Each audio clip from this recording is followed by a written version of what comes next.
usando a palavra do Bruno, analisar é um dos princípios básicos do network. Porque a gente que estuda empreendedorismo, que troca, que está nesse meio, que tem esse convívio, que vive essa cultura acima de tudo, a gente sabe que o princípio básico do network é servir. Né? É sempre você demonstrar interesse por. Então, a teórica estratégia de análise, como o Bruno relatou do Pablo, passa por demonstrar interesse sobre o ser humano. É sobre perguntar, sobre olhar nos olhos, sobre a empatia, o cuidado. E, para mim, eu abro aqui a primeira pergunta. Na realidade, não é um jogo de perguntas e respostas, é uma troca. Mas com o que eu leio, eu conheço o Pablo há mais ou menos um ano, uma baita conexão. Eu tenho uma profunda admiração pela pessoa, por como ele se comporta acima de tudo, legal, pelas decisões que ele toma. E eu diria que a maior competência, a maior skill que eu vejo nesse cara é a empatia. Ele está o tempo todo projetando o outro e no outro valor. E eu já dei esse feedback a ele outras vezes, né? Então é uma puta oportunidade. E eu queria que você construísse para a galera que está aqui, que tem uma empresa, né, que lidera, ou que está construindo uma carreira, que está visando o próximo passo, desenvolvimento, enfim, seja lá em que fase a pessoa que estiver ouvindo a gente estiver, Pablo, divide um pouco como foi tua história, como chegar até aqui. Quando eu te dei esse feedback, você se identificou, você agradeceu, você falou, cara, obrigado, eu já ouvi isso, mas ouvi de você, ouvi desse jeito, me ajuda. O que é que construiu o Pablo Bravo? Quem é Pablo Bravo? Bom, primeiramente, obrigado pelas palavras.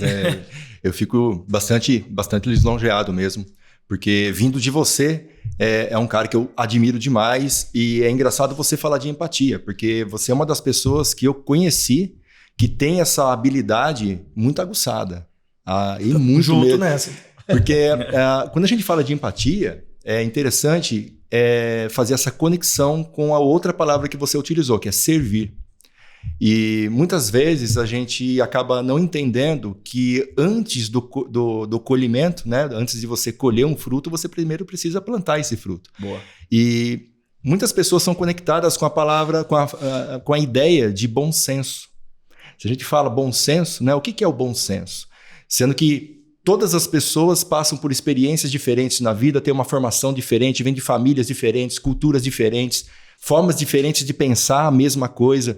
Se a gente for parar para pensar, se a gente for começar a analisar realmente o que é bom senso, a gente vai entrar num paradoxo, certo? Cada um tem um bom senso, né? Acho que é isso. Uma verdade absoluta, né? Quando a gente começa a frase falando assim, olha, mas a verdade aqui... Mas espera aí, a verdade de quem? Qual verdade, né? Qual verdade? Foi construída em cima de que parâmetro? E dizem que a verdade é um objeto tridimensional, né? Que depende do ponto que você olha, você está vendo um objeto diferente. Fantástico, fantástico. Se a gente for analisar, por exemplo, só a questão de alimentação, para ser um tema assim, fácil de ser observado.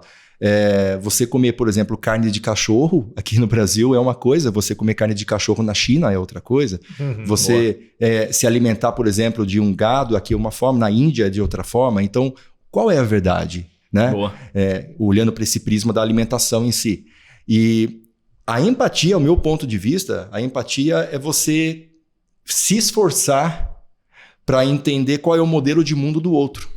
Boa. Uau, top. É você se esforçar, porque se você se esforçar de uma maneira bastante assim enfática, você vai conseguir também se encontrar no outro de alguma forma.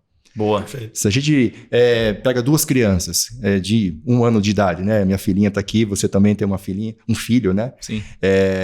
Você vai perceber que com 1 ano de idade, uma não consegue entender onde uma começa, onde a outra termina, né? Sim. Não consegue ver essa separação. Só que você pega as mesmas crianças, 20 anos depois, coloca uma de frente com a outra, existem muitas diferenças aí. E aí, o que foi construído nesses 20 anos? Né? Quais foram as cascas que foram sendo desenvolvidas durante esses 20 anos? Então, se você analisar qualquer pessoa e começar a ter uma conversa, um diálogo, e você se esforçar para entender o modelo de mundo dela, muito provavelmente você vai se encontrar nessa pessoa também de alguma forma.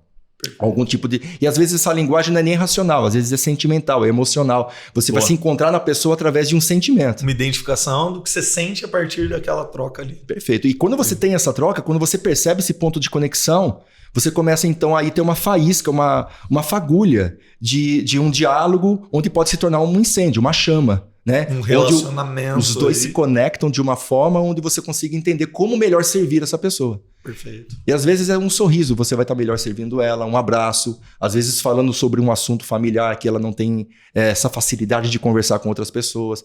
E aí vem a base de toda a psicologia, toda a terapia psicológica. Perfeito. Né?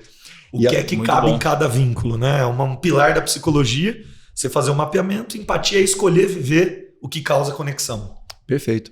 E eu sempre digo que o processo terapêutico do psicólogo, ele é montado em cima da empatia. Você entra em contato com o mundo da pessoa e você, através de perguntas, faz com que a pessoa ela se mova dentro desse mundo dela de formas que ela antes nunca se movimentou.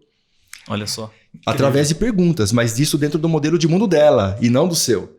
Psicólogo que dá opinião não é psicólogo, é consultor. Certo? Ou é um mentor.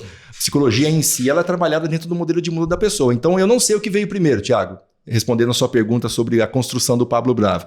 Eu não sei se veio a empatia para depois me tornar um terapeuta psicólogo ou se primeiro veio a ideia de me tornar um terapeuta que me desenvolveu como uma pessoa empática, vamos dizer assim. E aí, curtiu esse corte do Jam Podcast? Não esquece de ir lá no canal e assistir o episódio inteiro. Você vai encontrar vários conteúdos. E se inscreve aqui para acompanhar semanalmente todos os conteúdos que a gente lança. Beleza? Curte e compartilha. Valeu!